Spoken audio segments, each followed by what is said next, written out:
It's a maxim among travel writers that you've got to go solo, that a companion diverts you from the object at hand, that loneliness is essential to opening yourself to the experience of the road.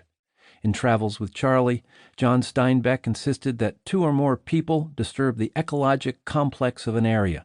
I had to go alone. Except, of course, he wasn't alone. There was his French standard poodle, Charlie. A dog, particularly an exotic like Charlie, Steinbeck wrote, is a bond between strangers. Many conversations began with, "What degree of a dog is that?"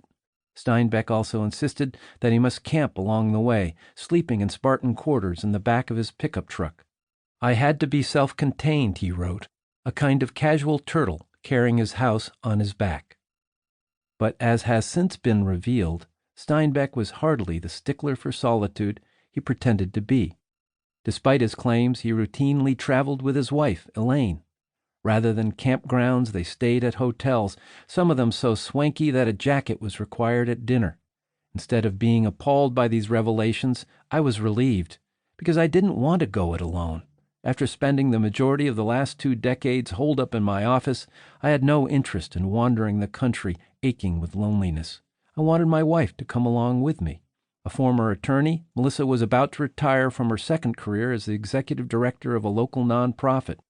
For 10 years, she had been at the center of the debate about how an island with a storied past should face the future, and now she was going to walk away from it all. Part of me worried that without her busy professional life, we'd have less to talk about.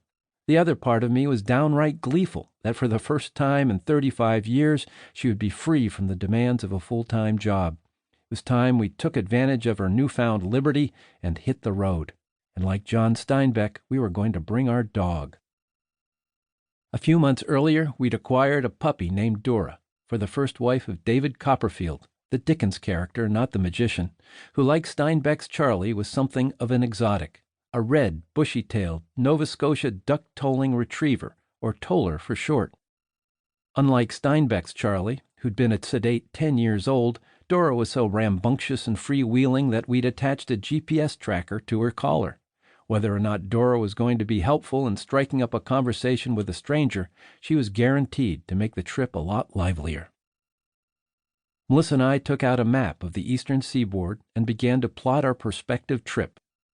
Washington's travels could be divided into 5 different legs: his trip from Mount Vernon to his inauguration in New York, his month-long tour of New England, a 4-day tour of the western end of Long Island, a sail from New York to Newport and Providence once Rhode Island ratified the Constitution, and a 3-month tour of the South soon after the nation's temporary capital moved to Philadelphia.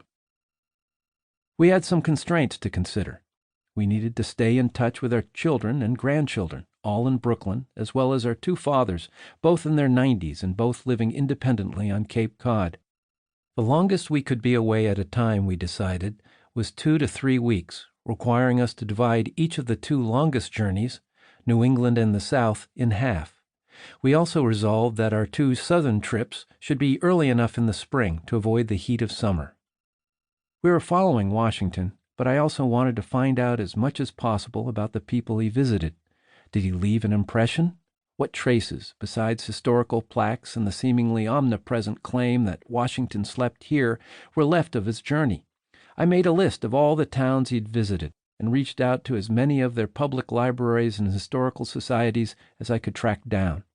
In almost every instance, the librarians and archivists were eager to share what information they had, sending me pages from local histories, journals, diaries, letters, and newspaper clippings.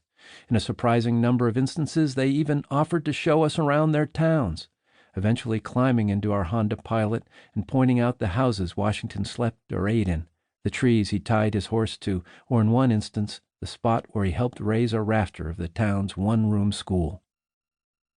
Even before we took to the road, a wholly different Washington began to emerge.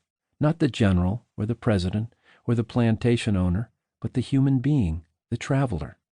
And best and most revealing of all were the accounts left by the ordinary people, an 8-year-old girl on Long Island, a middle-aged lawyer from Virginia, who had seen the president from the side of the road. Washington and Steinbeck were not my only sources of inspiration for this journey.